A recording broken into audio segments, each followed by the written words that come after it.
अगर आप भी मेरी तरह इफ्तार में कुछ स्पेशल सा बनाना चाहते हैं और कुछ बहुत टेस्टी सा बनाना चाहते हैं लेकिन चाहते हैं कि वो कम बजट में तैयार हो, तो आज की ये रेसिपी आपके लिए। बिस्मिल्लाहिर्रहमानिर्रहीम, अस्सलाम वालेकुम। शुरू अल्लाह के पाक नाम से जिसकी रहमतें और बरकतें हमारे खानों में शामिल हैं। आज हम बनाएंगे रमजान स्पेशल बहुत ही मजेदार से करीमी सैंडविच। ऊपर से क्रिस्पी, अंदर से करीमी। ये सैंडविच जो है परफेक्ट है आपके इफ्तार के लिए। रमजान स्पेशल की रेसिपी है, तो जल्दी से कॉपी पेंसिल लेकर आ जाएं और जल्दी से इस रेसिपी को नोट कर लें, क्योंकि इस वीडियो के दौरान मैं आपको बहुत मजे की टिप्स भी देने वाली हूँ, तो आपने वीडियो को पूरा देखना है। तो हम लोग टाइम को यहाँ पर जाया क्यों कर रहे हैं, चलते हैं इसको बनाने की तरफ। बिस्मिल्लाहिर्रहमानिर्रहीम। सबसे पहले ही हमने यहाँ पे एक बर्तन लेना है और उसके अंदर डालेंगे 2 खाने के चम्मच कुकिंग ऑयल। किसी भी ब्रांड का आप लोग ले लें और घी भी ले सकते हैं।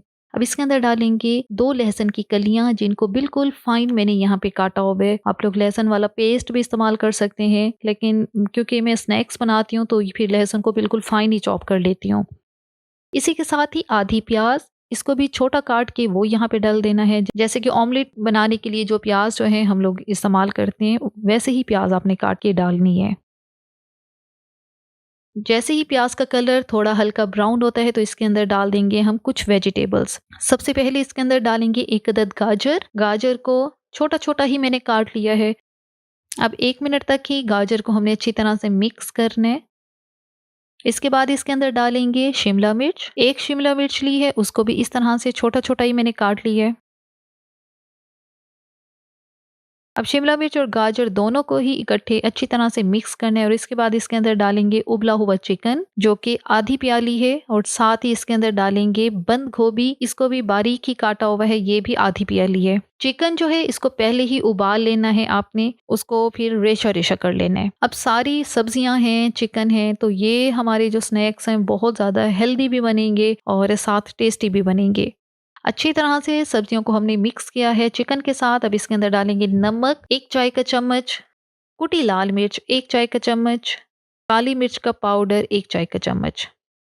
बस यहाँ पे अभी मैं 3 मसाले ही डालूंगी। और अब अगर आप लोग ज़्यादा तीखापन पसंद करते हैं तो आप जो कुटी लाल मिर्च है इसकी क्वांटिटी ज़्यादा कर सकते हैं, लेकिन काली मिर्च का पाउडर आपने इतना ही रखना है, वरना वो क्या होगा, एकदम से बहुत ज़्यादा तीखा सा फ्लेवर इसका हो जाएगा और वो स्नैक्स जो हैं अच्छे नहीं लगेंगे। अब थोड़ी सी इसके अंदर सीजनिंग शामिल करते हैं ताकि हमारा ये जो चिकन और सब्जियों वाला मिक्सचर है फ्लेवरफुल सा बने। 1 खाने का चम्मच सोया सॉस डाल रही हूँ, 1 खाने का चम्मच चिली सॉस डालते हैं। अच्छी तरह से हम इसको मिक्स करेंगे। अब ये जो सॉसेस हैं ये बिल्कुल ऑप्शनल हैं, आपके पास हैं तो डाल दें, नहीं है तो आप इनको स्किप कर दें। और फिर चिली सॉस ये है कि तीखापन ही पैदा करेगी, अगर नहीं है तो आप इसकी जगह जो लाल मिर्च हमने डाली है आप उसकी क्वांटिटी भी कम ज़्यादा कर सकते हैं। अच्छी तरह से हमने ये जो मिक्सचर है इसको मिक्स करना है। चूल्हे की आंच आपने यहाँ पे दरमियानी रखनी है, बहुत ज़्यादा आंच नहीं रखनी, ये ना हो कि हमारे ये जो सब्जियां हैं और जो चिकन है इसका जो मॉइस्चर लेवल है वो ही ख़त्म हो जाए और ये बिल्कुल खुश्क सी हो जाए।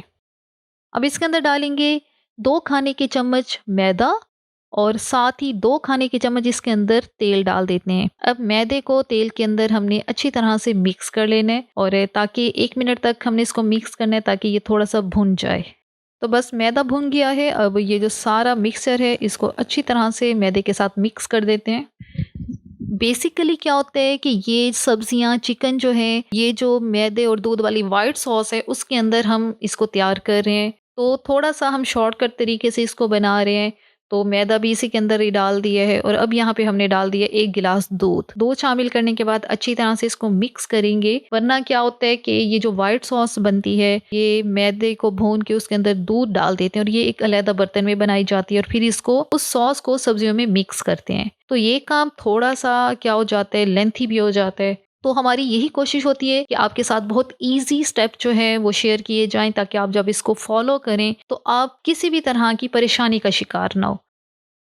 अब जो मैदा और दूध है वो व्हाइट सॉस हमारी जो हमने एक तरह से इसके अंदर बनाई है वो सब्जियों के साथ अच्छी तरह से पक के गाढ़ी होना शुरू हुई है। तो ये सारा मिक्सचर जो है इकट्ठा हो गया है। तो बस ये निशानी है कि हमारा ये जो करीमी चिकन वाला मिक्सचर है वो रेडी है। तो अब चूल्हा बंद करते हैं और इसको ठंडा होने के लिए रखते हैं। जैसे ही हमारा मिक्सचर ठंडा होता है तो यहाँ पे अब हम लोग लेंगे ब्रेड के स्लाइसेस। 7 से 8 मैंने यहाँ पे ब्रेड के स्लाइस लिए हैं और इनके जो एजेस हैं, जो किनारे हैं, वो हमने काट लेने हैं। अच्छा, अब आप लोग सोच रहे होंगे इस तरह से ब्रेड हमारी ज़ाया हो जाएगी, लेकिन मैं बिल्कुल भी किसी भी चीज़ को ज़ाया नहीं करती। अब ये जो ब्रेड के किनारे हैं, हमने क्या करना है, इनकी ब्रेड क्रम्स हम लोग बना के रख देंगे क्योंकि रमज़ान आने वाला है। तो ये जो ब्रेड क्रम्स हैं हमारे बहुत ज़्यादा काम आएंगे। और ये ब्रेड क्रम्स किस तरह से बनाए जाते हैं? सिंपल, ये जो ब्रेड के एजेस हैं इनको ग्राइंडर में डाल के ग्राइंड करें और वो जो पाउडर सा बनेगा आपने उसको किसी भी खुले बर्तन में रख देना है 1 घंटे के लिए धूप में। 1 से 2 घंटे लगेंगे और हमारे ब्रेड क्रम्स रेडी हो जाएंगे।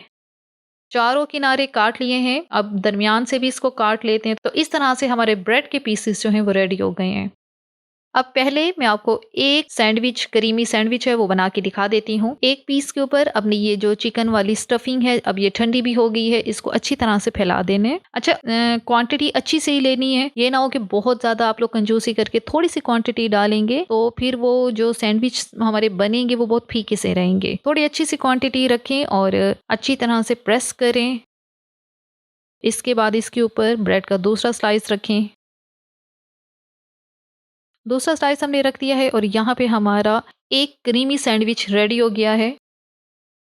और यहाँ पे हमने 7 से 8 जो अपने क्रीमी सैंडविच वो रेडी कर लिए हैं। अब इस स्टेज पे चाहें तो आप लोग यहाँ पे भी इनको इस्तेमाल कर सकते हैं, लेकिन क्योंकि मैं यहाँ पे क्रिस्पी सैंडविच जो है वो बना रही हूँ तो इनकी कोटिंग करेंगे और फिर हम इनको फ्राई करेंगे। अब ऐसे आपने एक पीस को उठाना है और आपने बस ये देखना है अच्छी तरह से ये प्रेस किया हुआ है। सबसे पहली कोटिंग इसकी करनी है अंडे के साथ, हर तरफ से, खास तौर पे ये जो इसके एजेस हैं, जो किनारे हैं जहाँ से हमने ब्रेड को जोड़ना है, तो वो जो है आपने अंडे में डिप करने हैं। उसके बाद फिर इसको कोट करना है ब्रेड क्रम्स के साथ। अच्छी तरह से ब्रेड क्रम्स आपने इसके ऊपर लगा देने हैं। अच्छा, बहुत सारे लोग फिर ये परेशान होते हैं कि ये जो इस तरह के सैंडविच हम बना रहे हैं कि फ्राई करते हुए ये खुल ना जाए, क्योंकि हमने इनको सील पैक तो किया ही नहीं है। तो आपने यही ध्यान आपने रखना है कोटिंग करते वक्त। तो इसकी जो साइड्स हैं, जो सारे एजेस हैं वो अच्छी तरह से कोट हो जाएंगे, तो वहां से जो हमारी स्टफिंग है वो बाहर नहीं निकलेगी जब हम इनको फ्राई करेंगे।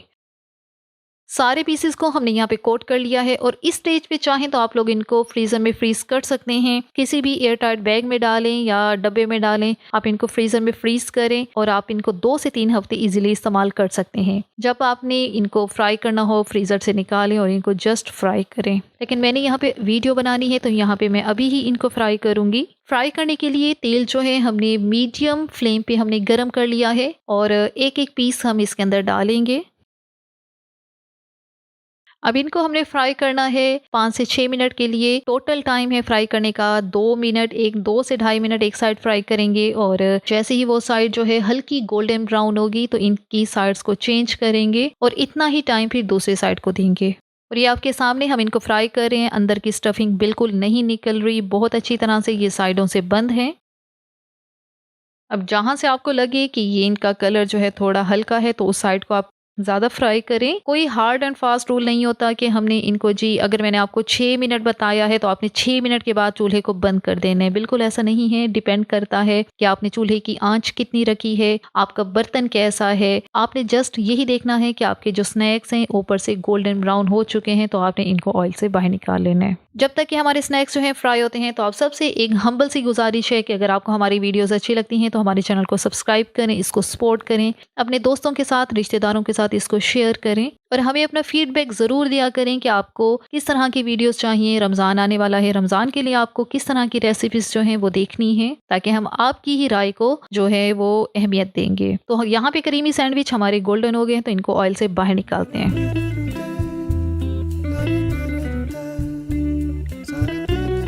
तो बस ये बन गए हैं हमारे बहुत ही मज़ेदार, क्रिस्पी, क्रंची और अंदर से बहुत क्रीमी से सैंडविच। मज़ेदार से हमारे ये सैंडविच रेडी हो गए हैं और यहाँ पे एक सैंडविच जो है आपको मैं तोड़ के चेक भी करवा देती हूँ। चेक करें ऊपर से कितने क्रिस्पी, कुरकुरे और अंदर से क्रीमी सी स्टफिंग के साथ हमारे ये जो स्नैक हैं परफेक्ट हैं आपके इफ्तार के लिए, टी टाइम के लिए, किसी भी तरह के आप हाई टी कर रहे हैं तो उसके लिए भी आप ये जो सैंडविच है बना सकते हैं। तो बस जी, अगर आपको हमारी ये आज की वीडियो अच्छी लगी है तो आपने हमारे चैनल को लाजमी सब्सक्राइब करना है। इंशाल्लाह अगली दफ़ा एक और बहुत अच्छी सी वीडियो लेके आपकी खिदमत में हाजिर होंगे। तब तक के लिए अल्लाह हाफिज़।